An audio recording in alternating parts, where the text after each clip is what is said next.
Well, look, ladies and gentlemen, thanks for coming along to this presentation by Monica McWillians. As you know, there's a saying that says that success has many fathers. Well, in the case of the Good Friday Agreement of the 10th of April 1998, there are many men willing to claim paternity, unusually perhaps, and many of them have made a good living out of their claims. Some of them, I think, more justified than others, it might be said. But in the case of the Good Friday Agreement, that success also had a number of mothers, not just fathers. And probably the most high profile, of course, was the British Secretary of State for Northern Ireland, Mo Mowlam, an extraordinary English woman who battled through a really severe and debilitating illness throughout the negotiations, but made an enormous impact in breaking down barriers, despite being the frequent victim of abuse from some quarters. But she was magnificent. An American woman, Martha Pope, who was George Mitchell's chief of staff.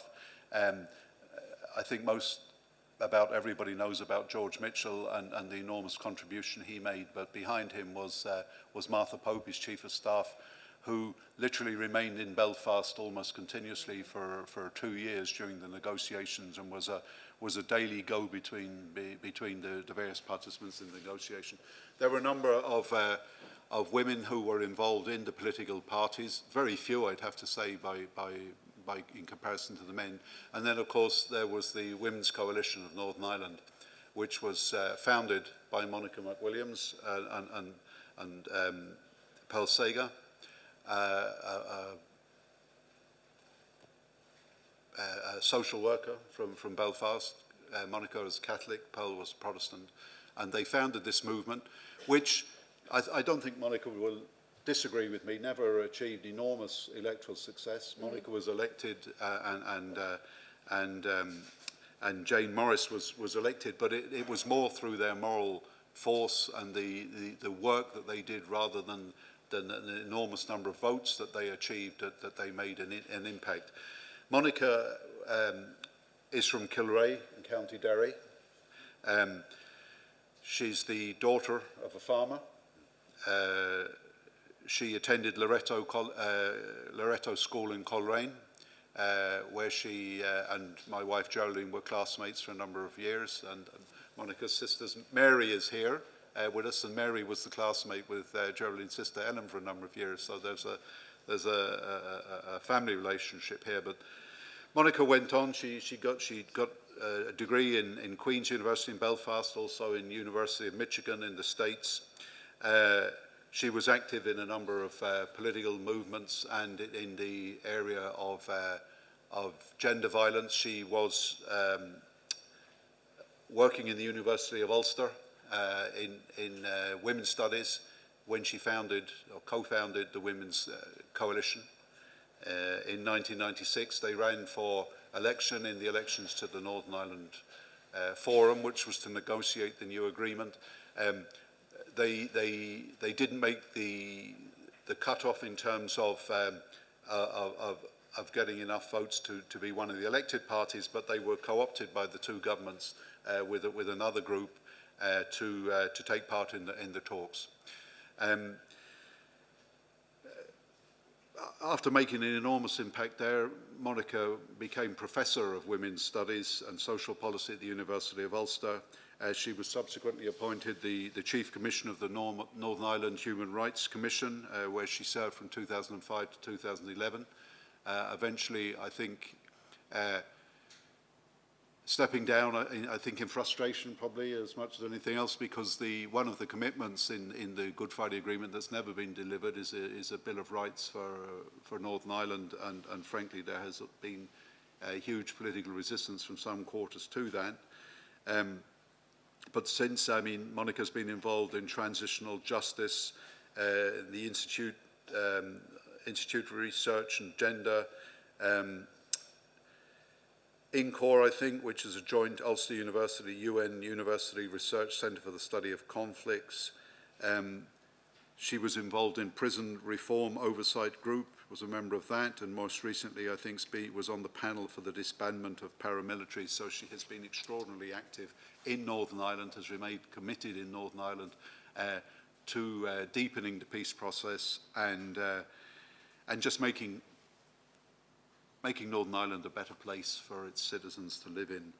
She's also been active internationally in Syria, Colombia, Israel, Palestine, Congo, Uganda, and in September she is going to Myanmar to assist with the integration of women into the political process there. So she has led an extraordinarily full and active life in terms of, as I said, really making not just Northern Ireland a better place, but basically the world a better place. So, Monica, I'm going to give you the floor now, and we look forward to your presentation. Thanks very much.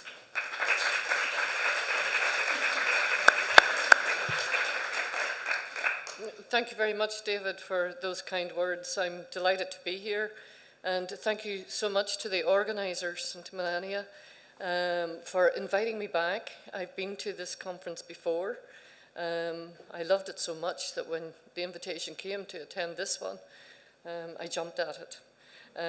It's been a wonderful conference, and I'm hoping in my talk that I'm going to be able to weave in some of the themes. I've read all the abstracts and I have attended some of your workshops, and it's remarkable how familiar some of your themes are, and I commend you for having this wonderful title, Female with the Stroke, Challenges in Irish Studies from the 19th to the 21st Centuries, because so many times you come to these conferences and this is a little stream or a little marginal workshop, but to have this as your main theme, congratulations. I'm also delighted to be back again with my good friend Geraldine. It was quite remarkable for me to enter the peace talks and for David to come down from the Irish government side of the table, and he approached me and he said, he held out his hand and said, "I'm David Cooney," and I said, "I'm delighted to meet you." And he said, "You know my wife, Geraldine Kelly." And I hadn't seen Geraldine for 30 years, but we had been best friends at school. And so that moment for me was tremendous, because not only was I walking into a space that was totally strange to me, and I didn't know very many people in that room, and then this welcome came from the Irish side, from David, to remind me of the days we spent, the happy days that we spent at school. So it's great to be back again, and also to be in this wonderful place, Logroño, where I'm taking home wonderful gifts. So thank you very much for this invitation. Let me start. You have some, David's wonderful with his little mobile applications. He had music to go with this. It's coming up to July, and as I used to say in Northern Ireland, everyone gets to enjoy their summers, but we used to get to dread our summers because of the anniversary of King William. But I think the words that are put at the top by the Greek philosopher, do we consume too much history like the Cretians? But change the name of the story, and the story becomes told about you. And I think when I go back and look at what has happened in many conflicts, there are many differences, but there are so many similarities. My son this morning sent me something from Stockholm. He's in Sweden at the moment, and I have only sons, so I have a big job of work to make sure that they are reared in a way that they are familiar with this theme of the role of women in public life. And this was written, he said yesterday, in a museum, the Vasa Museum in Stockholm. And he sent me a photograph of the wall. In the writing of history, men are often present, but where are the women? They are there, ready to shoulder almost any task, to take on any responsibility. And then there's quite a lot written about the materials and documents in this museum from the 17th century that mostly focused on class and marital status. And then it says, but the lack of focus on women's history has been a greater problem than the lack of sources. So the sources are there, but they just weren't mined. And so today what I'm going to try and do is mine some of the sources that I have lived through in terms of the peace process in Northern Ireland. And most of the pictures and images that I'll show you are mine. I've taken them myself, the photographs. And little did I think, David, in 1998, as we signed off on the peace agreement, that one day I'd be asked to give evidence, as I was last year in the International Women's Day month of March. And the US Congress set aside in their foreign policy a whole series of testimonies for individuals to give evidence, and I was one of those. And in my testimony I said we needed to prioritize women's inclusion when a conflict breaks out, as well as when the violence ends. Should this happen, mountains will move. So I hope in this talk that I can show you how we attempted to move some of those mountains. Agreements between all of us are about making choices, moving beyond a stalemate to a new type of vision, a new political imagination. My sister, who is here, and myself grew up in a family where violence was very much the norm. I was telling David a story last night when I saw the lightning as we came out of the vineyard, and I said, you know, we never have very much lightning or thunder in Ireland, so much so that my family is very unaccustomed to hearing thunder. And one night in our little town of Kilrea, there was a very large bomb, a 1,000-pound bomb, and my aunt was sleeping in my bedroom. And we rushed into her room to make sure she was okay at the front of the house. And she was under the bed. And we said, you can come out now, it's okay. And she said, what was it? And we said, it was a bomb. And she said, oh, thanks be to God, I thought it was thunder. So that just gives you an indication of how unfrightened we've become. Lacked fear and bombs going off. I mean, that was the third bomb that had gone off and blew up our house. And so we became so accustomed to this. It was normal, it was ordinary, it wasn't extraordinary. But it was a stalemate that was going on for 30 years. And the polarization was incredibly intense. So they say that after, conflict ends and you enter negotiations, you reach an agreement. And that's about meeting each other's interests. But the question I ask is, whose interests are met, particularly in these big political settlements? And it's brilliant that we do reach an agreement and we do settle many interests, but also that we need to pay attention often to the interests that are not put on the table, because relevant people are not at the table. It's a new lens, it's new thinking, it's a new and agreed interpretation, and of course we're in trouble in Northern Ireland at the minute because there has been a fallout yet again over the interpretation of the implementation of what was written in the agreement, and there has been from time to time.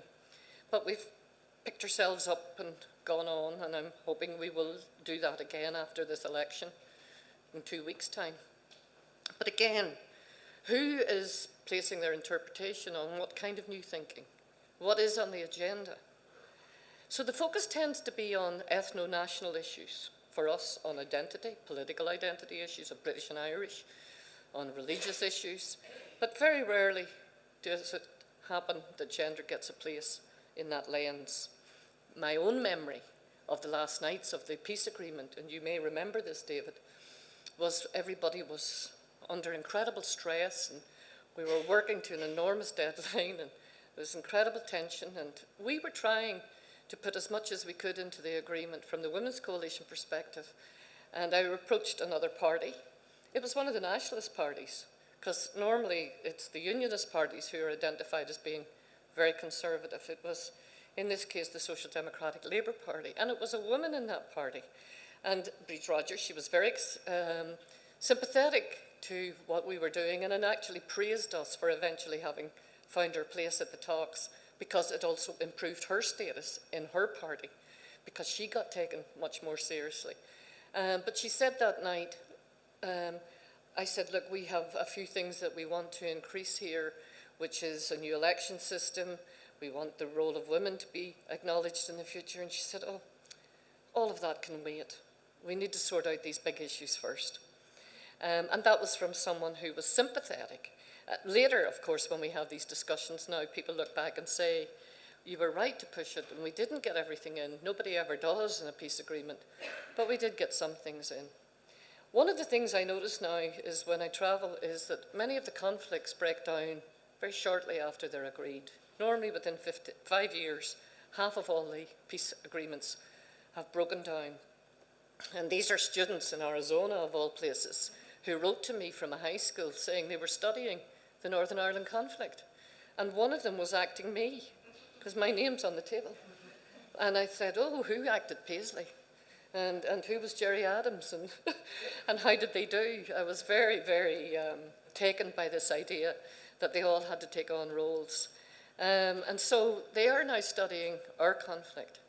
I don't have time, unfortunately, to talk too much about the outside of the issues and interests, which I am going to speak about, is I also believe there are other factors that lead to progress.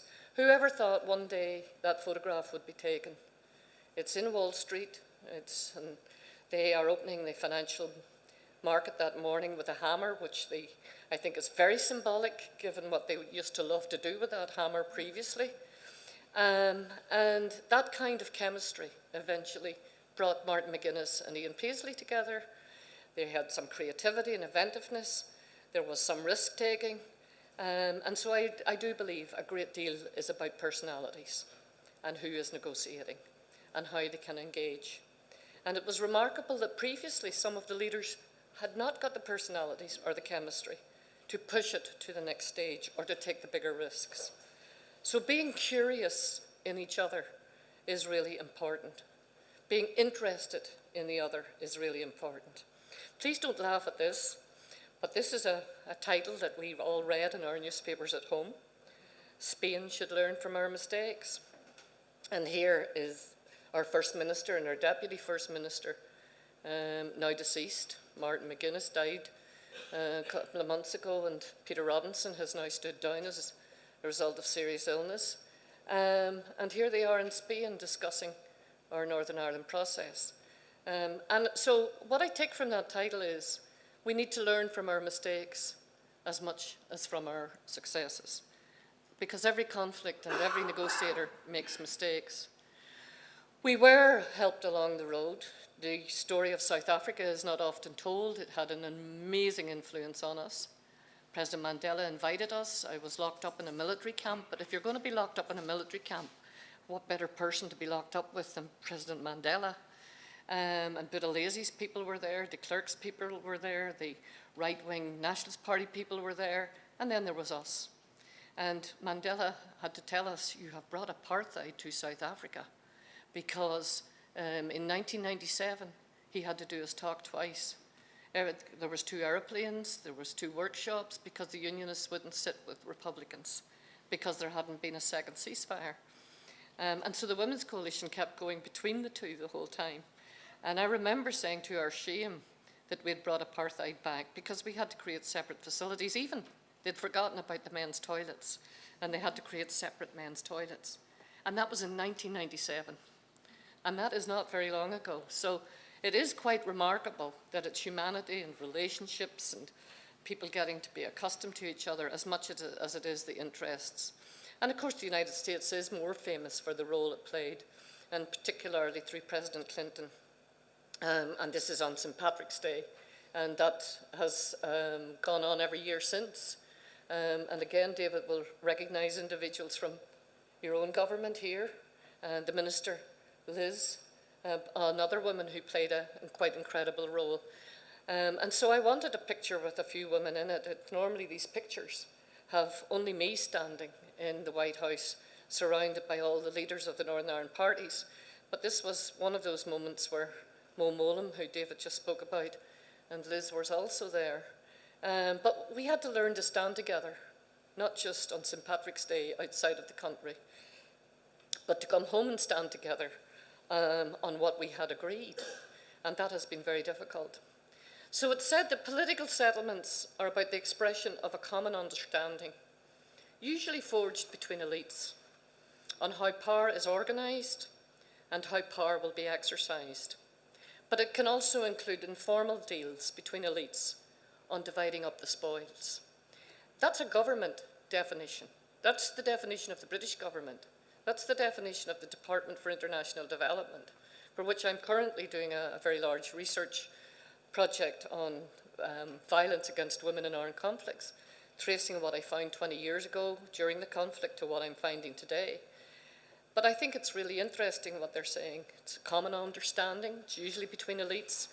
It can be also about informal deals behind it.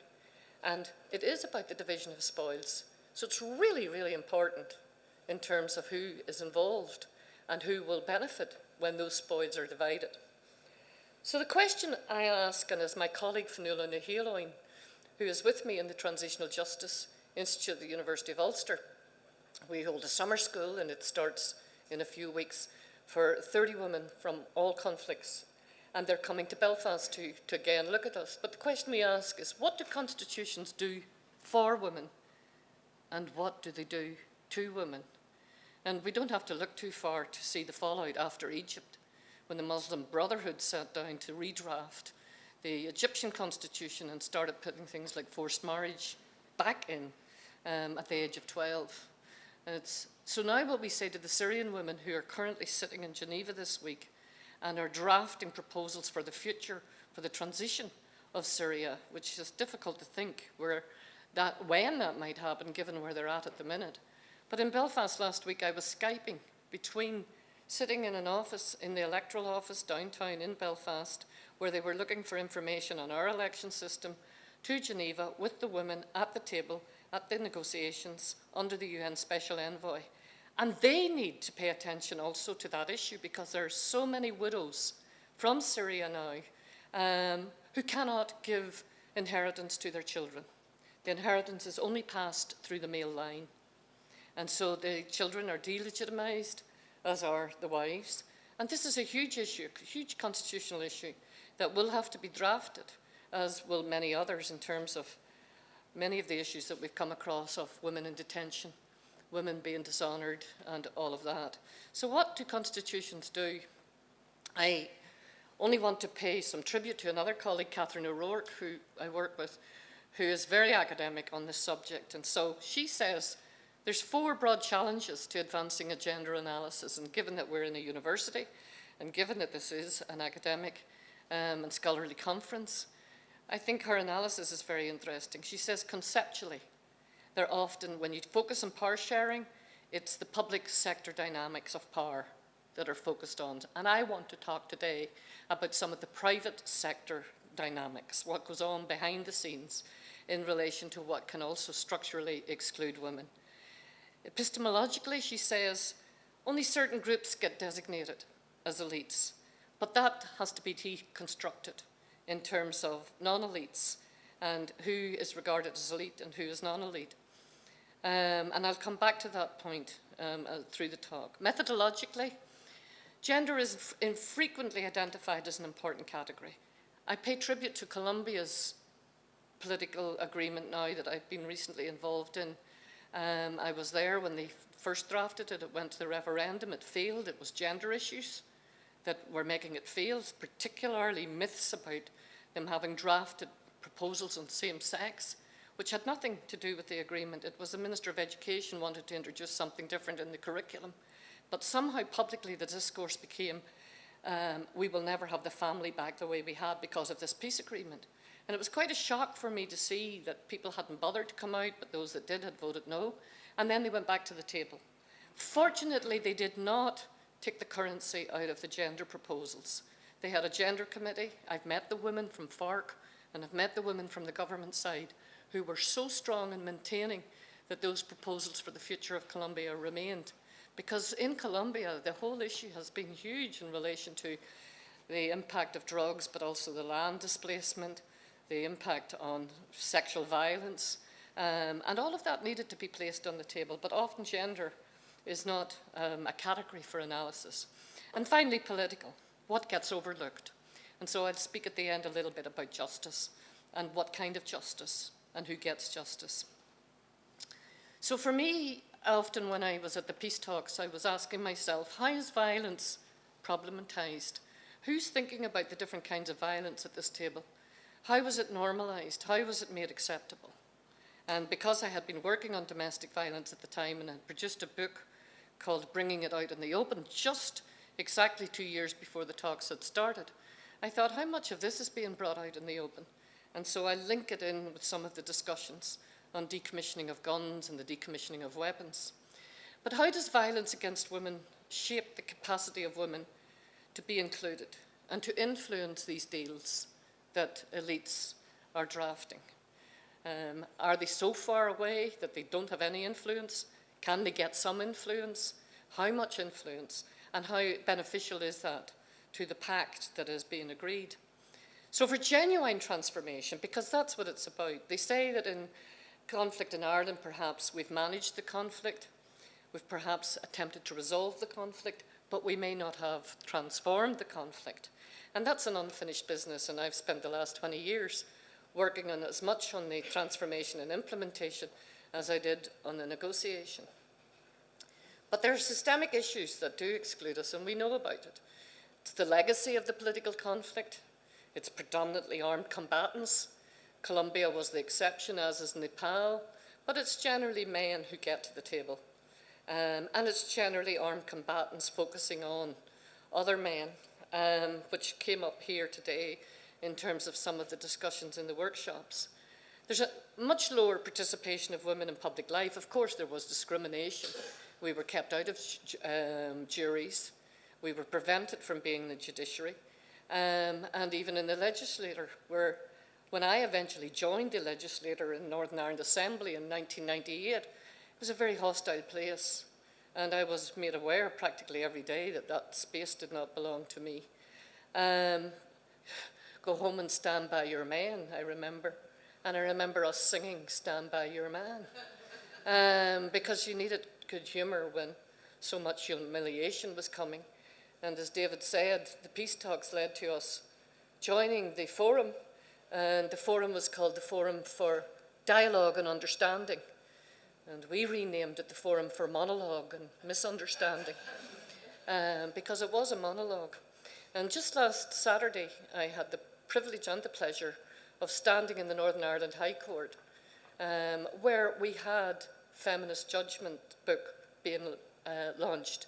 And it was our High Court Justice, Sir Declan Morgan, who launched it. And I thought, 40 years ago, we were picketing these courts in terms of the lack of attention that was being given to so many serious murders and killings of women. And they were being told that because they had nagged their husbands and partners, that was justified, etc. The thinking was quite shocking in terms of the stereotypical views. And now, 40 years later, we have this incredible book of feminist judgments, which I'll show you as making some difference. But the others are also cultural religious norms. You've made your bed, you lie in it. I thought I saw two people, but it was only a man and his wife. The great Russian proverb. The Canadians, a woman, a dog, and a maple tree. The harder you beat them, the better they be. Which became the title of a play that Charabank performed. And of course, the economic and political systems. And this morning I heard about the feminization of industrialization, but also the feminization of poverty, and how very rarely is attention paid to those issues. So those are barriers. So for us, when we became active in the women's movement in the 70s, and it was great to hear the wonderful Evelyn talk about those days, and just the spirit that was there. We didn't know we were living through an enormous transition. So we didn't fall out of the sky in 1996, though some people thought that we did. In fact, we were described as a cult and that we would disappear. And where did these women come from? And we said that we had been around for 25 years. But how did a constructive process get developed? And David, I just want to correct you on one thing, was that I don't feel we were ever co-opted. We ran for election, we stood for election, and the election system said the first 10 parties across the door. It was great that the Irish and British governments were sufficiently innovative to think about the armed combatants on the loyalist side and wanted them to be included, the two loyalist parties. And so it created a whole new election system where you only had to have a small threshold of votes. But we actually met that threshold. So we actually did get elected in our own right. We became the 9th party to cross the line. I remember that night very well, standing when the count was coming in and people saying to me, this is an incredible vote from, and it was called East Londonderry. It's still called East Londonderry. And I remember thinking, that is an incredible vote, but I'm not telling everybody. That's my 96 first cousins and all their partners and all their family, because we come from a very large family. But everybody, the campaign we ran was 100 women should go out and gather 100 votes and create the snowball effect. But that's the constructive process, and I have to give credit to the governments for having created that constructive process that included those who were problems. And they were problems. They were the combatants, and they had never been at the table before, and they had thought they could negotiate the future of Ireland, North and South, and our relationships with Britain without them. But that process said, no, they have to be at the table. Everybody who's party to the problem should be party to the solution. And of course, we women sat down and thought, and are there going to be some women in there as well? We wrote to the other parties. They didn't write back, apart from the Communist Party and the Workers' Party, who we figured wouldn't make it to the table. None of the others thought it was an issue. But it's not enough just to talk about getting to the table. What do you put on the table when you're there? And how do you ensure what was promised is actually enforced and implemented? Obama himself, when he became president, said a few things about peace accords. He said it's normally the combatants who originally fought the war, and it's groups whose experiences are not easily transferred into peace agreements, but they're the ones who get their needs met first, get their interests met first, because you do not want a reoccurrence of the conflict. But he said women, when they're included, become meaningful participants because they open up the scope of the agreement, they set down some other priorities that are critical, and they look at what can sustain lasting peace. Now, whether we did that or not is still open to question, but that was a strategic vision that we certainly had, and this is two of the leaders of the small loyalist parties, David Irvine, now deceased, and Gary McMichael. And with those small parties, we worked very hard outside of the process. Again, I'm not sure that it's something that women are good at, but no one else would talk to these guys, nor would they talk to Sinn Féin the first year when they were outside the talks and even when they came in. And we made a point all the time of back-channeling, going out, inviting them to our houses, to our homes, sitting down and discussing with them, because they didn't know us, we didn't know them, what were their interests, and indeed how could we win them over to working with our interests. So we didn't come from anywhere, we came from somewhere. I cut my political teeth on the civil rights movement. And those women on that day in Newry, a week after Bloody Sunday, hence the black flags hanging out of the windows, were my friends.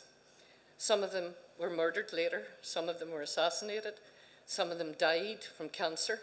Very few of them are now alive, apart from the woman with the long white scarf, who still works with me today and was in the Women's Coalition. But no one knows their names. They have literally been written out of history. And yet they were the leaders of the civil rights movement. They were the ones organising, they were the ones typing out the manifestos, they were the ones writing the pamphlets, they were the ones telling everyone where the marches were.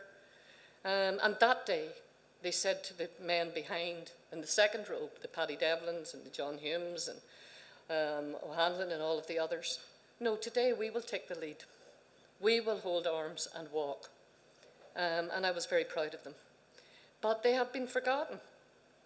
So how do you make women's voices vital voices? Actually, Hillary Clinton said something in Belfast, as you can read it. The women I spoke with yesterday are not diplomats or professional negotiators. They haven't been elected to office. But they're Catholic and Protestant women alike whose lives and families have been affected by the violence. Their grief became their and our call to action. But I don't want to just focus, as Evelyn said, on victims, because we are survivors and we have agency. And so most conflicts just focus on grief and what we've gone through. But we wanted a different type of politics. and we wanted to reach out to the communities that were most disadvantaged. I now work, as David said, in other conflicts, and you hear about track 1, track 2, track 3. Track 1 is generally the governments, the political elites, the political constitutional parties.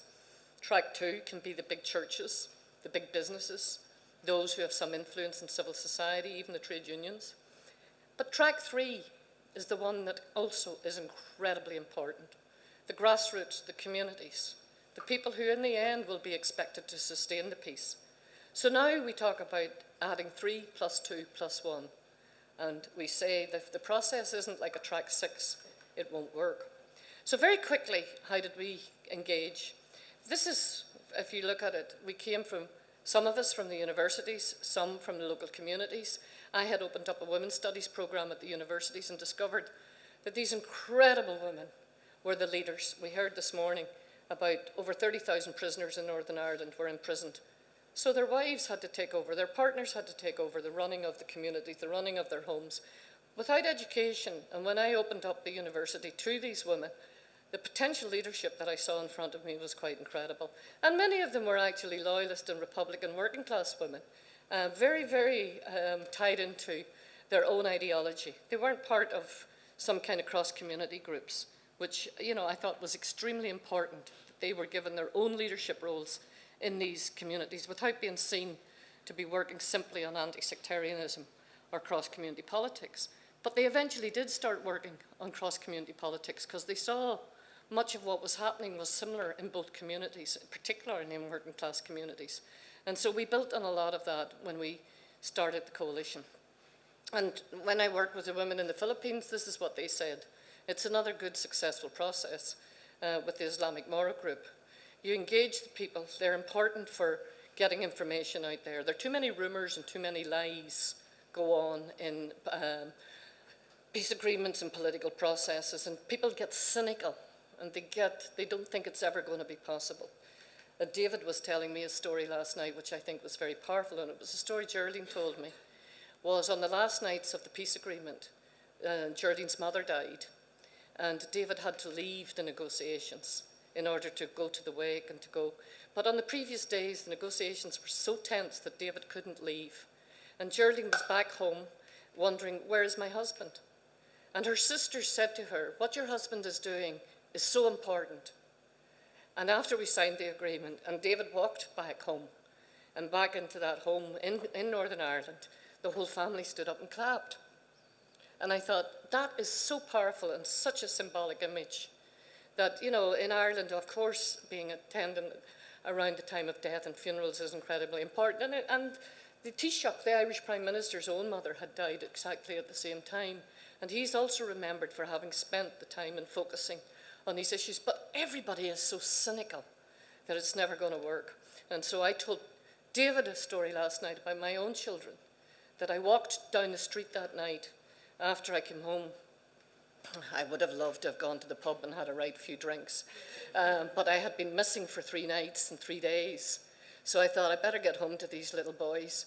And so one was out skating on the street, and I said to him, have you heard the news? And he said, what news? And I said, we've just made a peace agreement. Oh, he says, Mum, you've been saying that for years. So I went into the house, and the older fellow was watching TV. And I said to him, well, what do you think? He said, I can't believe you've done what you did. It's fantastic. And he was only 10 or 11, and I said, that's great, son. He said, but does that mean all the killings will stop? I said, no. And does that mean the riots this summer will stop? No. Does it mean I can probably walk home now with hurley sticks or whatever without being attacked? No. And he said, then what does it mean? And so I came right down to reality. But David said to me last night, but yes, one day that is what it meant. And it was true. One day that is, and that day has come, because those children grew up in enormous safety, in contrast to my own life. But the cynicism was so huge. But eventually that night, it was a memorable night when people from all over came down the street to actually hear from me, because they didn't believe it, that we had made an agreement. So we had asked people to vote for change. Our poster at the time was "Wave Goodbye to Dinosaurs," not a very successful slogan if you're standing for election, because the others want to know who the hell you think you are calling them a dinosaur. And I used to say, but your name's not in the poster, so why are you identifying as a dinosaur? But we did come in for a very hard time. But we stood our place, and today they say that there are only 4% of women ever in peace negotiations or signatories to the agreement. Mostly they're observers or mediators or facilitators, but very few are actually negotiators, and I'm very proud of the fact that we managed to be one of those. So a theme of this conference has also been about power and control, and I use this quite a lot in terms of how did we claim that space. There is global power, there's national power, there's local power, and there's power within your own household. And how do they interact in terms of the levels of power that we have to engage with?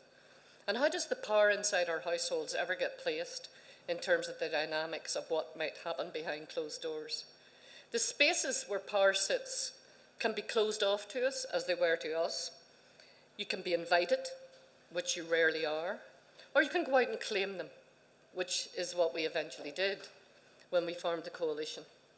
And then when you get there, do you talk about the visible power that everybody sees around and the abuse of that power, the hidden and the invisible, which is also the abuse of much of the power and control that can go on in our communities and in our homes? So again, my colleagues have written about this, and they say that if you have a democracy, of course inclusion matters. It matters for representation, it matters for deliberation in terms of what do you put in terms of outcomes. It matters for inclusion, it matters for expertise, and it matters to give the next generation some role models. So for all of those reasons, there should be no peace without women. So in 1996, when the talks were declared, we had 6 weeks to organise, we got organised, then it was time to build. To build what? This is a picture of the room. The room is packed on that particular day, a night, 5:15. It never had been because only the delegates to the talks were allowed. But because there was so much concern about what we had just agreed, the combatants all invited in their comrades, and the room suddenly became full of ex-paramilitaries.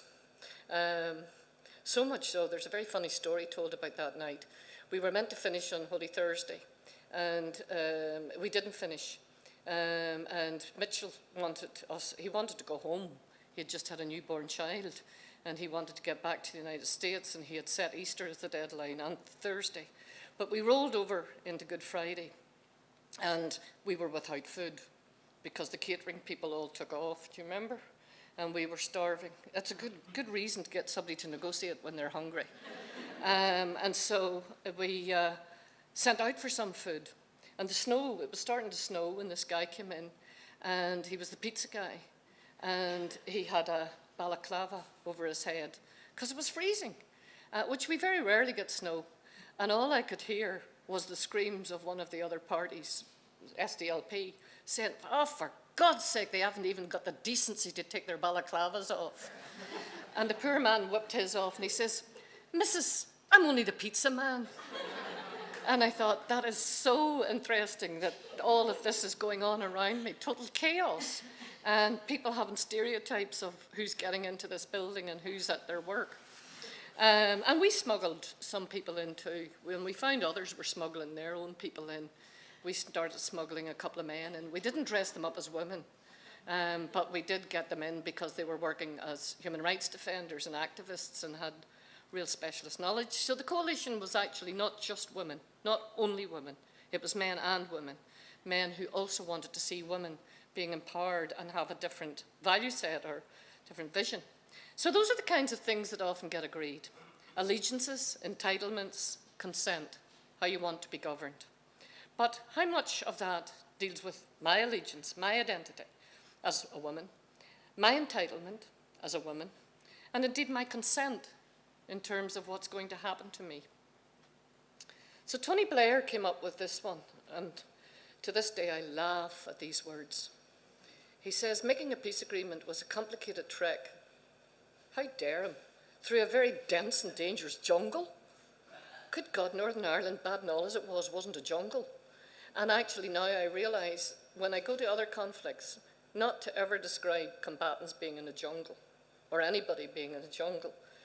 Sometimes I talk about a forest. It's a bit better. But I just couldn't get my head around how he saw us. And he said, sometimes you get to the uplands where you eventually see your way through to a deal. So what did we add to this deal? There would have been nothing on victims had we not been there. And I again want to pay tribute to David. David probably doesn't know this, but on the last nights, everybody was very tired and sleeping, and we couldn't see the entire version of the peace agreement, but a number of David's colleagues, and David in particular and others, said to us, you know, there's very little in this agreement on victims. There's very little in any peace agreement on victims. It's normally about, as I'll show you in a minute, the issues of DDR, demobilization, demilitarization, reintegration of prisoners. It's very rarely about victims, and we had many victims in our organization, but we also knew the country had. And so we wrote some words in, and I'm very glad that we did. And we had a bit of a battle to get those words in because there had been a victims commissioner established who was meant to take care of it, and we said, no, that's not good enough. We need to say something in this agreement about the victims. And we got some words in. We got some words in on integrated education, on mixed housing, on children and young people, on the future of community development. We got a proposal to have a civic forum made up of civic society that would sit alongside the legislative body. And we got the right of women to full and equal political participation. All written in. It wasn't too bad. But that was, much of that came the last night, and we were asked about that last one. And you'll love this. We sat down with these British officials who said, what do you mean, armed patriarchy? And we said, oh, well, that's because, you know, we feel that we've lived in not just a patriarchy, but there was an awful lot of arms around as well, and we would like in the future to have some rights for women to full and equal political participation.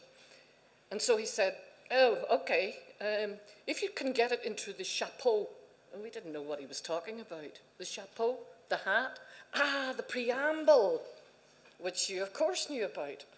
And of course, we then managed to get something in to the preamble that convinced them that we should get those words in. And everybody afterwards said, how did you manage to get that? I said, sheer fatigue. It was 3 o'clock in the morning. They were too tired to take it out. We stuck it in and nobody noticed. And that's how peace agreements sometimes get written too. So these are the kinds of main dimensions. Who gets to pull this wagon? David will remember for 2 years that we talked about nothing else, about the train leaving the station, who was on the train, who was pulling the train, what was it, would wheels come off the train? And sometimes these wheels did come off, and it's very hard to keep all 4 wheels going. And it's this one on reconciliation and reparations at the minute that's causing the biggest difficulty. But more or less, we've managed to take care of the other 3. And the European Union and the United States, with its funding, has helped. This is what mainly gets agreed, and it's huge, and the expectations are enormous. And so it's governance, it's demobilization, release of prisoners, which I've been involved in and agreed at the agreement, truth and justice recovery, human rights, and the political identity issues. You need a lot of resources for transition, which Colombia is now learning. We had 10 billion from the European Union.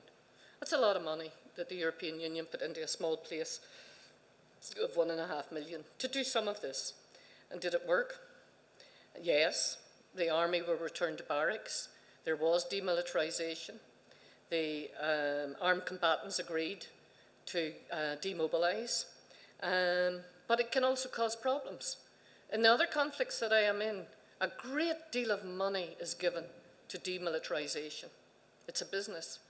And very little is given to reparations for victims. When I was in Uganda, I was quite shocked at how much was given for the reintegration of the Lord's Resistance Army into child soldiers and others who had caused quite a lot of grief.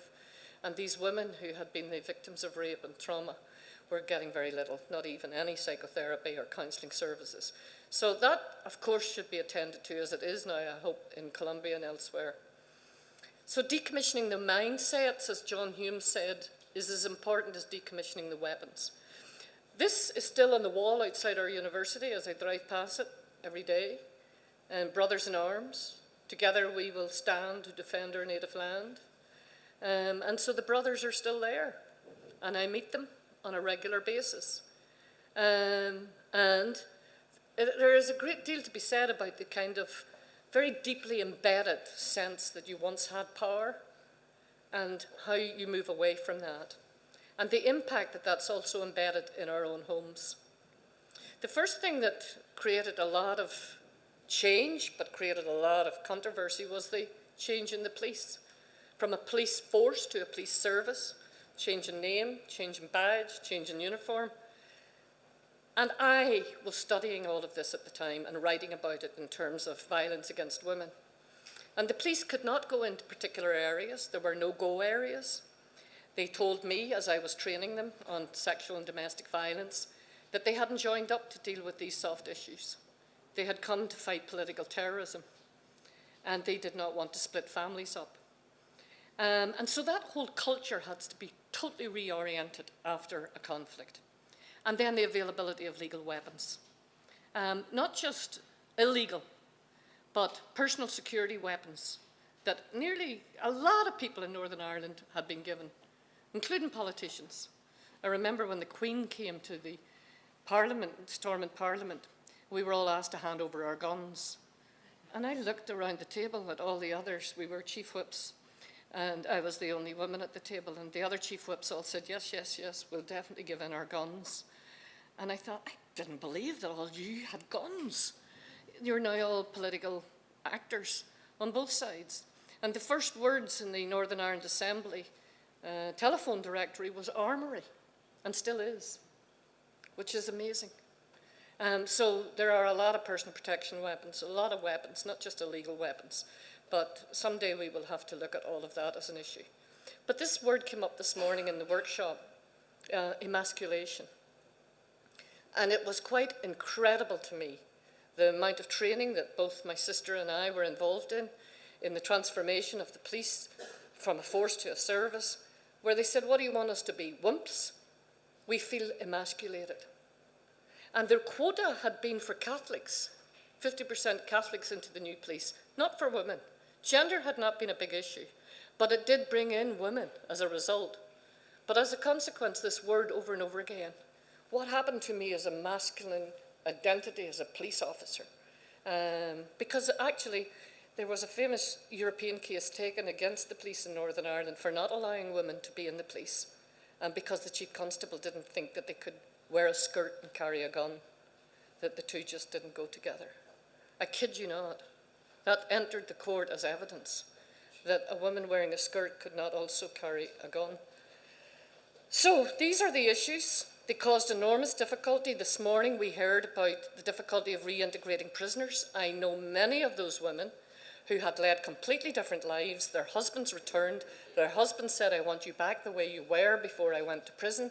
The women said, sorry, I've been running the family for 10, 15 years and working in the community. I can't go back to the wife that you thought I once was. As well as the whole issue of allowing prisoners who had inflicted quite a lot of horror on our communities to come out. But that's what a peace agreement is also about. It's about compassion. It's about mercy. So very rapidly and very quickly, because I realise the time, this is also what it's about. It's about allowing ex-combatants to become part of the process, to become politicians. It's a big issue in Colombia at the minute. And I love this concept from Colombia. We are not demobilising, said the FARC. We are mobilising politically. And when I was there, the thing that has shocked me the most is the number of women who are now pregnant, because they weren't allowed to be pregnant whilst they were on the move or in the camps, because the babies would cry and they could be located, but they also had mandatory contraception. And now the contraception is no longer mandatory. 80% of them are pregnant. So the issue is, how are we going to make provision for the reintegration of those women? Who's paying attention to that issue? So it's wonderful that an agreement is giving life to new birth, but will that be catered for? And I was very shocked to see that much of it wasn't. So I have now joined this independent paramilitary reporting commission. I spent 6 months last year working with paramilitaries, non-stop, day and night, weekends, in the strangest of places. And one of the things that really jumped out at me was the amount of masculinity that I was facing. Quickly, these statistics show, yes, the peace agreement has made an enormous difference, but there are still too many paramilitary assaults. You can see from that graph that this past year there were 94, mostly young people. This morning we talked about suicides. This is having a huge impact in our community. These kids are threatened, it's child abuse, they're shot through the knees, they're turning up for beatings, their mothers and fathers are bringing them for the beatings, they're being exiled. Has to stop. And that should not be going on 20 years after an agreement. So we talk about the coercive control in intimate partner relationships. What I saw was coercive control of paramilitaries within their communities. And I came to 4 conclusions, and I made 43 recommendations, which we're now taking forward, on promoting lawfulness, support for transition, because many of these guys are good guys. I used to say the guys that were abusing me in the process when I was at the table were not the so-called gentlemen of the constitutional parties. They were, actually the gentlemen, as I said, were some of the ex-armed combatants who stood up and said, you shouldn't be talking like that about women. And it was the old-timers, the dinosaurs, who felt that they had the space to humiliate and belittle. So I give a lot of credit to many of them for moving on, for transitioning, but others have become gangsters and criminals. And we do also need to pay attention to the next generation in terms of education. So finding peace is about issues, it's about feelings, it's about behaviour, and it's about relationships. But it's about rebuilding, it's about reconstruction. And what is reconstructed? Did we pay enough attention to the disadvantaged young people? Were women as leaders still continue to be given resources, or were they bypassed after the conflict was over? We know what has happened in South Africa. Crime rates have gone up, and they say mainly because women were given very high positions as a result of their activism in ANC, and that the men resented that and became very regressive and controlling. And so these hierarchies of masculinity were renegotiated post the South African agreement. A perceived loss of male privilege and male prestige. It's written about in Peru, in a great book that Clyden has written, very similar to Northern Ireland. And I found it last year when I was talking to these guys who said, why would I give up the status of being known as a paramilitary leader? It is the only status that I have in this community. And I said, but you also have the status now as a grandfather of other kinds of things that you want to get on with in your life. And we came to an agreement that there were a number of things I could do for them, but they also had to do for themselves to move the situation on. So in war and in peace, there are huge connections. There are permissions that exist. There are controls that exist. There's male bonding that exists. And groups act in a certain way to assert power. They get a sense of entitlement. There's a sense of domination. Groups always called the others. And this goes on. And it did with us. I've almost forgotten it now because it was so abusive at the time. Disparaging, belittling, of people, particularly women in public roles. And when we challenged it, as David said, from time to time, we did get support, but not that much from the media in terms of new standards imposing different forms of norms. And I've mentioned some of these earlier. The kind of attitudes that existed had to also change. So not all arms are imported. And these are the kinds of things that I now am researching and dealing with in terms of what is still being said and done. And you can read those words and how powerful they are and if they were used. So people remember what is said long after what is done. And so the ordinary decent crime that I counted in every police station 25 years ago, which it was called and categorised under ordinary decent murders and ordinary decent crime. And those were the murders of the women and the assaults behind closed doors. And the figures have gone up. But I don't believe those figures have gone up because it simply means that more men are more violent. It was there before, it was there during, and it's there after. The difference is we've now trained those individuals to count it, to recognise it, to focus on it, and to do something about it. It doesn't mean that we're going to stop a death like last week's in County Fermanagh of Concepta Leonard, whose husband stabbed her to death. She had a non-molestation order, and he also tried to stab to death their Down syndrome young son of 30 years of age. He survived to tell the story. She's a daughter, a friend, a woman in our community. So the police are having to turn to this.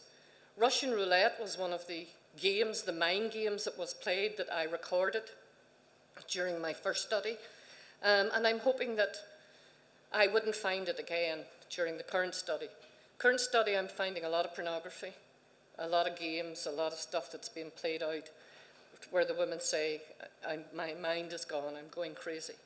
So the controls, are they still there after a conflict? What happens in the military? What happens in the paramilitaries? So where is the home front after a war? I love this poster. I am a man and I don't need a gun. But we have changed the thinking. I don't want this to be, and I'll end now, about a negative story. It's a very positive story. There has been enormous changes. It is now a public concern. We are now raising it. There's just this week going through legislation on coercive control, a new offence. We're no longer having to work with the 1861 Violence Against the Person Act. We now talk about the offence of controlling and coercive behaviour. And so change is possible. So when you have a positive piece, it's not just about stopping the violence, that's a negative piece. It's about redistributing resources and making those changes. And so the inter-elite bargaining between what went on in the national elite kind of groups has also meant that women have had some difficulty in leveraging their claim for these new types of peace, for resources that were not there before. And I'm one of those. And this is a picture of me when I was the Chief Commissioner for Human Rights. And I'm standing over a candy counter, which is full of different kinds of candy, sweets, as we call them. And these are two of my commissioners who belong to political parties, who completely disagreed with some of the rights that were in the proposed Bill of Rights. And they were mainly to do with women, and they were to do with minorities. And they said, none of that's important to Northern Ireland. None of that caused the war, so why should it be in a Bill of Rights? But this is a modern day Bill of Rights, and we still haven't agreed it. So access points for the future in all the conflicts I work in are really important, and they are through Bills of Rights, through constitutions, through agreements. And as I said last Saturday, this book was launched on Northern/Irish feminist judgments, now pulling down the international standards, which a Bill of Rights is meant to do. Recognising violence against women is an inhumane and degrading form of treatment. Now there are different types of justice, and we call it a justice cascade, and I don't have time to talk about these different ones. Now we talk about prevention and investigation and reparation for those who have also had domestic and sexual abuse used against them. So there is potential for transformation. I took this picture from the wall in Medellin in Colombia, which is very much like the pictures here you sometimes see from the war. And so what is taken as the norm can be changed, customs can be changed, masculinities were made so they can be unmade. The civil society actors can get engaged with political elites to open up windows of opportunity that we never thought were possible. So finding peace involves for me both the personal and the political. This is a march that we eventually went on 100 years after, up Royal Avenue in Belfast. In 1911 was the International Women's Day was declared because of a tragedy, and where women were burned to death in a factory because their doors were blocked and they couldn't get out. And so from here to equality we wrote, and that was 2011. And it was good that women from all the backgrounds of Belfast came together. And 40 years ago that would not have been possible because we were so divided over certain issues to do with the conflict. Today, those women were demanding equality for different reasons. So women have endured the injustice of being treated as second-class citizens. The future, it says, and this was in Liberia, but it could equally be for us in Ireland as for you in Spain. It belongs to us because we have taken charge of it. So finding peace for me is a new way of life for both women and men, of making a living, of feeling safe, of rebuilding damaged relationships. and most of all, protecting and vindicating the human rights of all of us. Thank you very much.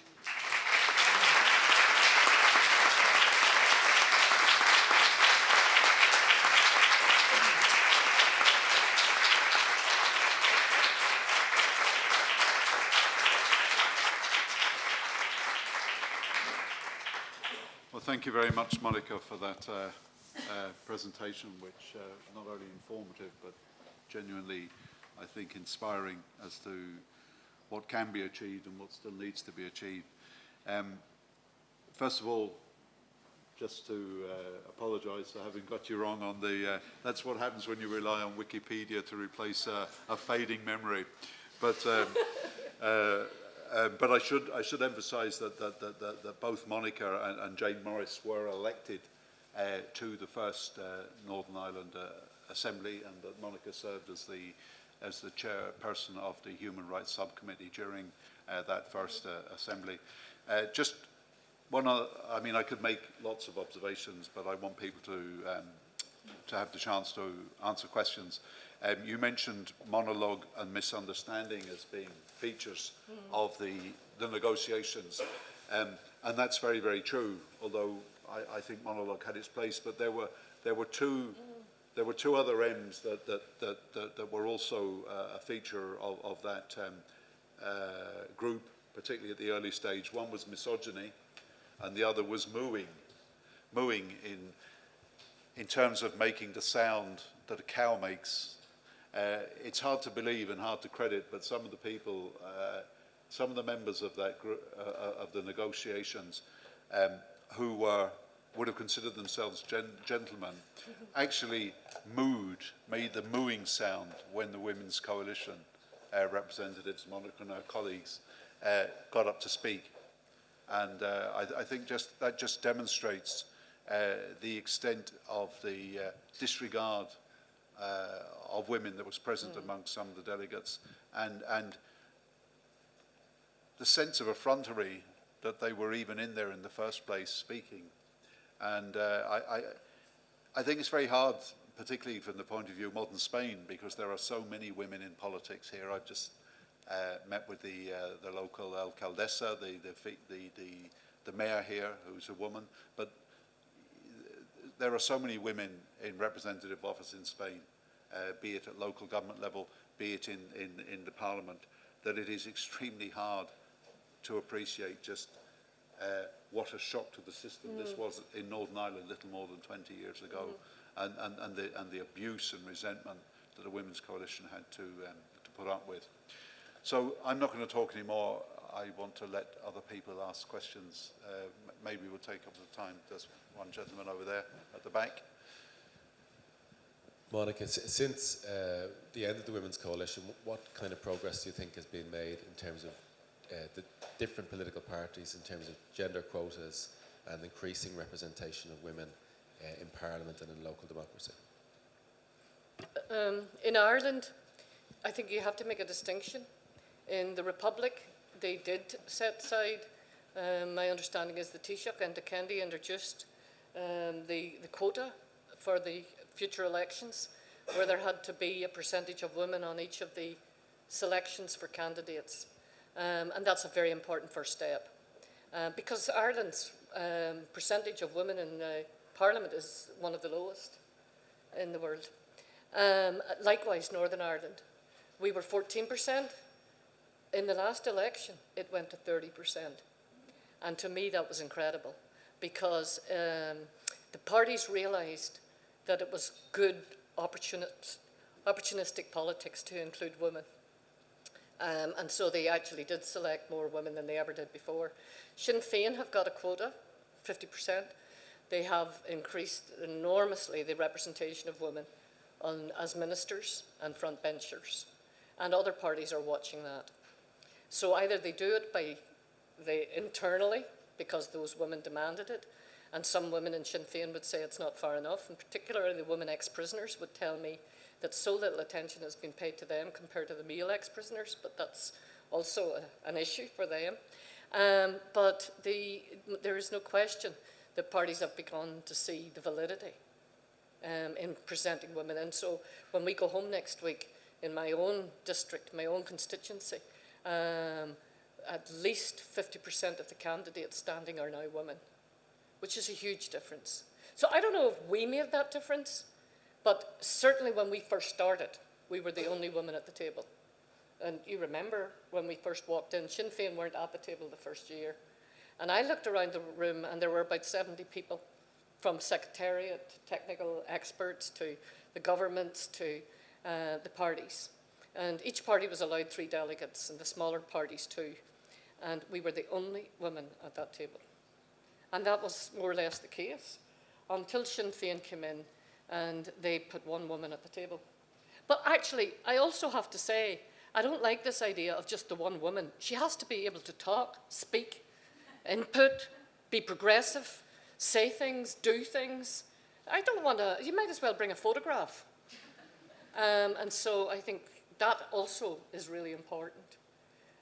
Because we know that, you know, you can have individual women leaders, but they can be very regressive when they come to women's politics or issues for women.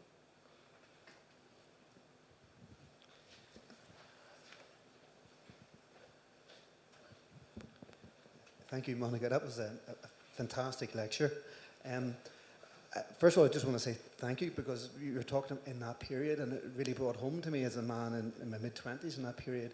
You completely opened up a whole new vista as to what was possible in politics and what was political. And I think that the way in which the Women's Coalition conducted themselves in that period, in such a dignified way, it very much exposed the chauvinistic kind of cultures of political debate and discourse in that period. It was revelatory for me and embarrassing as a younger generation of man kind of coming through. So I want to thank you for that. But my question is, in those kind of heady days where you had the advent of the Women's Coalition and smaller political parties like the UDP and the PUP, in a culture and a context of an enervated political stalemate, there was a sense of things becoming oxygenated with the arrival of these new parties and positions. And yet actually after the 1998 Good Friday Agreement, those parties almost all disappeared from the scene. The UDP was decommissioned, so to speak. The Women's Coalition folded. The PUP became an atrophied entity. And then also the mainstream so-called centre, I hate these terms, but you know, the centre political parties of the SLP and the Ulster Unionist Party collapsed. And then we saw the DUP and Sinn Féin, and for the last decade having a duopoly of power, which compounded with the D'Hondt mechanism and the coalition of the unwilling has basically, it has changed somebody like me, who was an ardent advocate at the time of the Good Friday Agreement, to look at that political settlement as something that instrumentalised sectarian politics. And there was no built-in obsolescence to a lot of those kind of mechanisms. And I have a fairly bleak perspective on that now. And my question is, given your international experience of these negotiations, is this a price to be paid that's an inevitable price of peace, to bring in from the cold those on the fringes and to collapse centrist politics? Is that an inevitable part of the transition? It's a very interesting question. David could answer it as well as I could, but certainly I was one of those who agreed that form of power sharing, because I saw it as being so radically different from what we'd experienced before. And I knew that we never could talk about majorities and minorities in terms of any form of governance arrangement that we were about to have. So it had to be both nationalist and unionist representation. Whether we picked the right system, it's a Belgium system, D'Hondt is Belgium, and it's called consocialism, very hard to pronounce, consociation, which means that there has to be somebody from every side proportionate to their representation in the election, in the outcome of the election, which meant that people voted very tribally to make sure their tribe got in. I hate using that word, but that's the simplest way to say it. And so we all voted through fear often rather than hope for the new parties. And also the reason why we collapsed. And I never wanted us to last more than 2 years. We all were desperate to go back to our lives. And I said, well, 2 years at the peace talks and then that'll be it. But we stood for election again, and I got elected again, because you had to be part of the new assembly to be part of the implementation. And I was so happy that David Irvine, the PUP small party, made it through, as did we. But I had anticipated that the UDP would not make it through, and that was going to be a disaster, and that they may go back to violence, which they did. And David will remember, I spent the whole of the last night of the negotiations running between the two governments and the parties, trying to convince them that we needed the same election system that brought us into the peace talks to be put into the peace agreement to take us to the next stage. And we didn't get support. And George Mitchell called us at 5:15 and said, I want you in that room. I want all of you, I want you as the leader to put up your hand to say, you are in favour of this agreement, and I don't want anybody bringing any extra issues to the table because some of the parties are so nervous that they'll disappear or not come. And one of ours was really angry, one of our women, because she said, but we still have this election system that we didn't get. And I said, look, everybody had to give up something. We gave it up, and actually I felt it was a mistake. But we couldn't have gone on without support, and it was the big parties who would not support us. And the reason why they didn't support us was they said, there are too many of you around this table at the minute, and the sooner we get back to just having a small few parties, the better for Northern Ireland. And they compared it to Israel. Even George Mitchell said to me, Monica, why are you wanting so many, these parties to be included? He said, take a look at Israel. They're a basket case. He said, they have far too many parties in their parliament. I thought, the hell, I'm not going to the Knesset as an example. I'm only trying to think of those who have been party to the problem, becoming party to the solution and being part of implementing that solution. So that was a loss. The second mistake we made, we asked for a validation committee, an implementation committee, including all of us who made the agreement, to work through the agreement, because we had all signed up to this agreement. It was actually Sinn Féin who came and said to me, can you drop that proposal? Because we think we're getting on fine, or we will get on fine with the bigger parties, and we'll be able to negotiate. And this was 2 years after the agreement. George Mitchell was still coming back. And we thought, well, who are we to tell them that, that we can't do this validation? It was a mistake. And the good thing about the peace agreement in Colombia and the one in the Philippines is they have set up a validation committee involving the same players who made the agreement in the first place. So today, David can answer, I could answer, is it a good thing or not? That kind of, some people say it has reinstitutionalized sectarianism. My vote never counted in the first assembly, nor it still wouldn't. Alliance Party's vote doesn't count because they're a cross-community party. But in one way, I also think cross-community consensus is so important. And this is where I differ from the Alliance Party. And I do think it's really important that people know how many Catholics, how many Protestants agreed that policy, how many Unionist nationalists signed up to enforce that policy. The more consensus from both sides you can get, the more it helps. But does that then mean that you're entrenching sectarianism because you're having to categorize them each time their vote gets counted? And we do that for employment. So is that a good thing?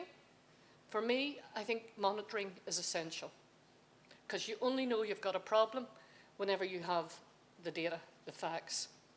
And I lived for too long with unionists telling me that there was no discrimination in Northern Ireland. So I think now we've got the facts, now we've got the monitoring, then we can put the proposals in place. But like you, maybe someday that form of power sharing will change. The most amazing thing for me when I was going around doing the Bill of Rights recently to the political party leaders as a piece of research, not as a politician anymore, or as the Human Rights Commissioner. I met Mike Nesbitt, the leader of the political Unionist Party, and I interviewed him, and he said, the Bill of Rights, he said, well, he says, I suppose it'll have to get done because it was in the agreement, which is not a great way to do a Bill of Rights. It's doing it with bad faith in many ways. I said, Mike, has it ever occurred to you that this Bill of Rights could be for you?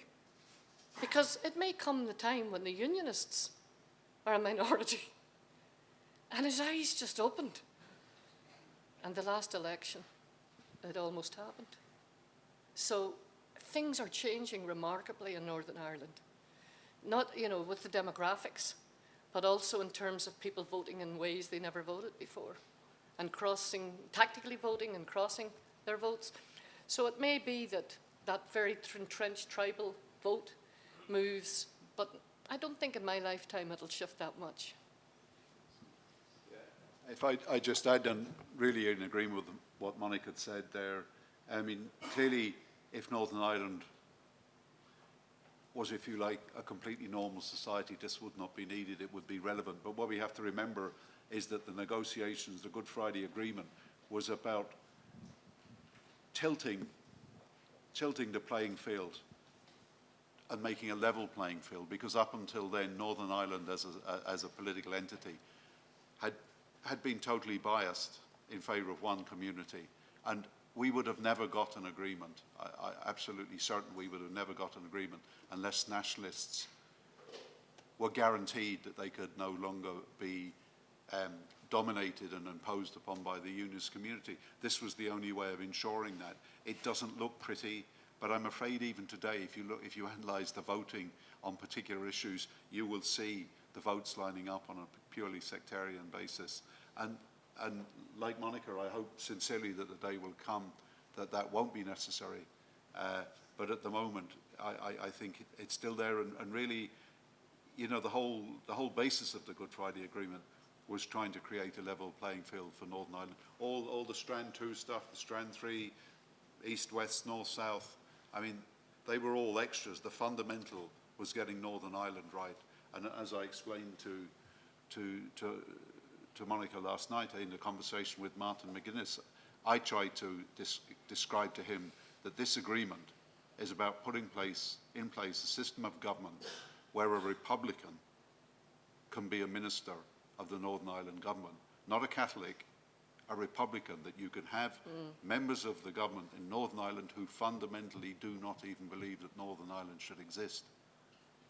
But unless and until a majority of people in Northern Ireland believe that it should not exist, it will exist, but you have the right to be part of the governance of that entity, even though you are a Republican, you wish to see that entity disappear through peaceful means.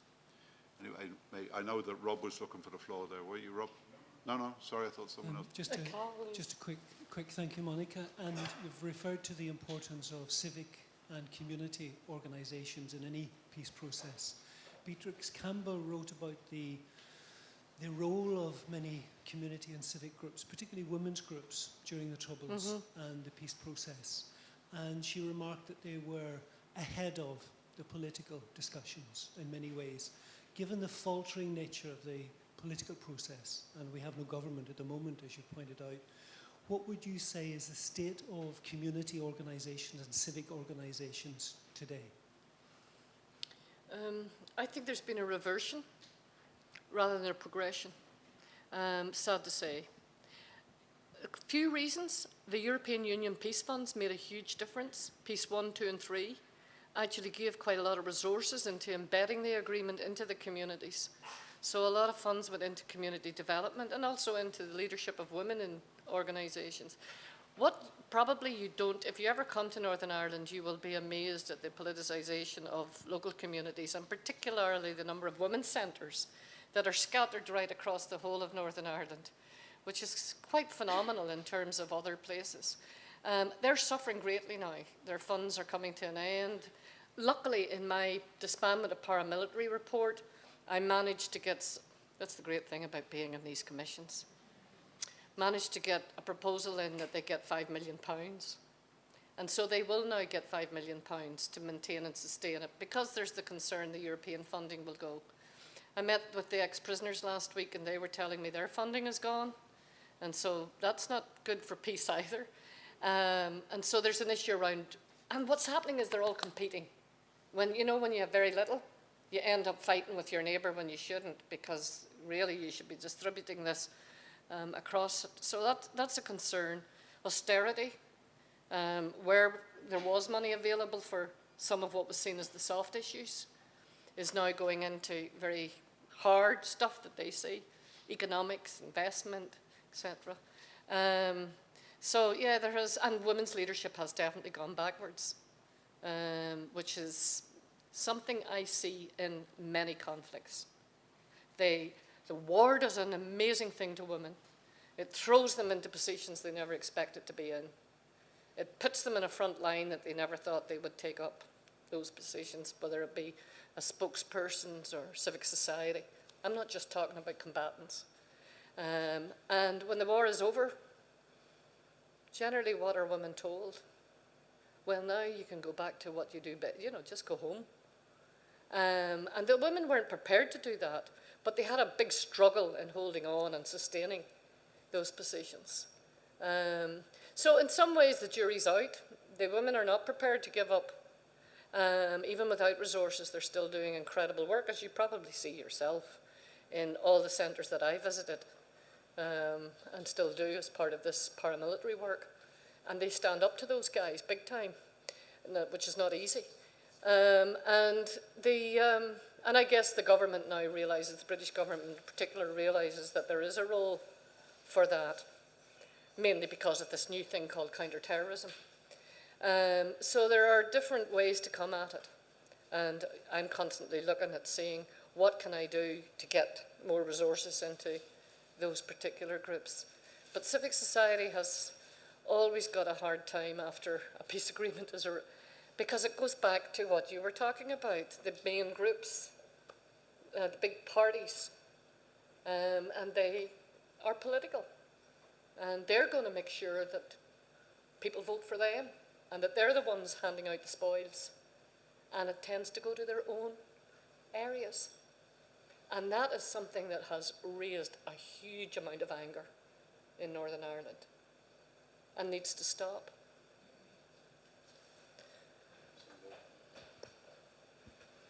Hi, thanks for a wonderful talk. I'm just wondering, in terms of that issue you're talking about, and Mark was raising,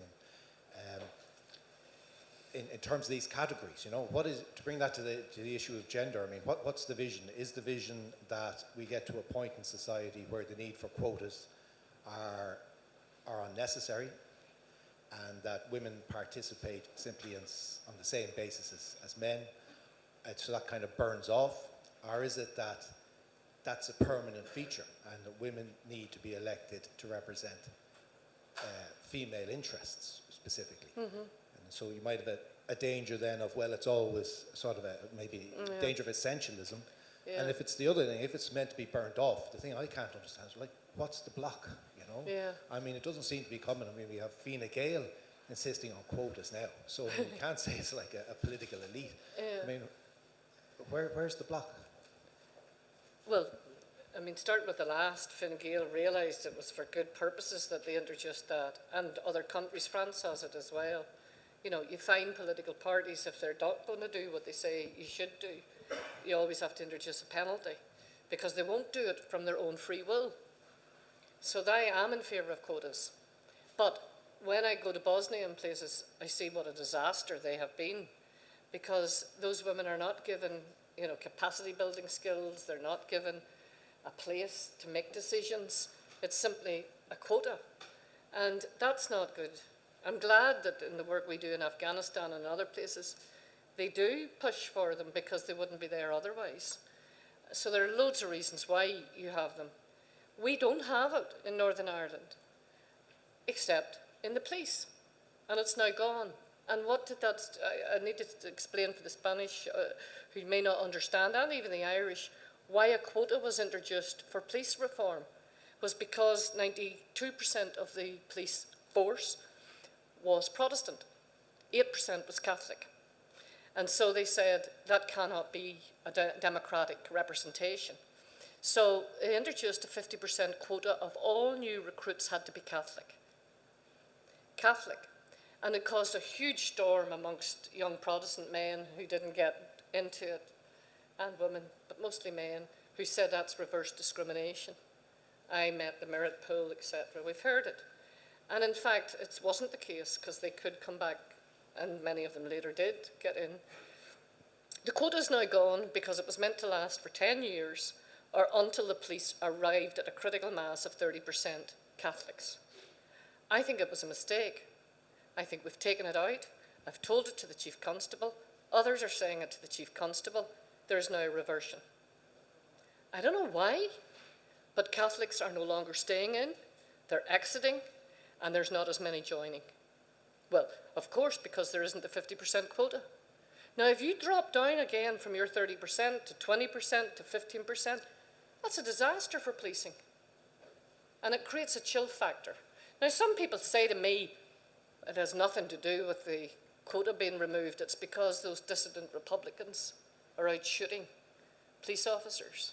And it is true, you know, young Catholics are very fearful of joining, and I know that from working with some of the young men who did join and who have left. But the chill factor isn't so much from having their life taken away because of the joining the police, as much as I think the culture is reverting also. So pay attention all the time to the things that you said would work, and monitor it and implement it and make sure it doesn't go backwards. And so that's some of my experience of working around quotas. Your own point is perfectly good in terms of the challenge to men in those positions. Will they move over? Will they willingly give up the candidacy that they now hold in those constituencies and say, look, you know, my time has come. I think it's good to have women in this position. I haven't met too many of them in Northern Ireland. Thank you so much for this. Sorry, thank you. Thanks so much. Thanks so much for this inspiring and insightful talk. We've all enjoyed it very much. It's a bit late for lunch, but I really wanted to, thank you both for this talk, and I really wanted to thank Ambassador Cooney for introducing you and for this, conversation. I wanted to ask just a very brief question. We have to be very brief, but Monica has addressed the difference it makes when women become involved in a peace-building process. So I was thinking about you, David, as a man. So could you please briefly address the difference it makes when men and a man like you became involved in this, peace-building process?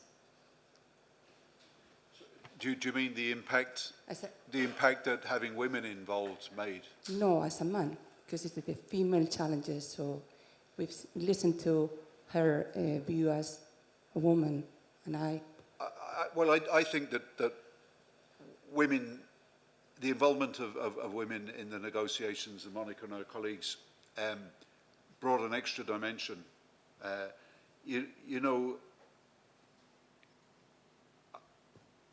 Men and women are different. We think about different things. As a male, and as my colleagues were, the negotiations were very well prepared.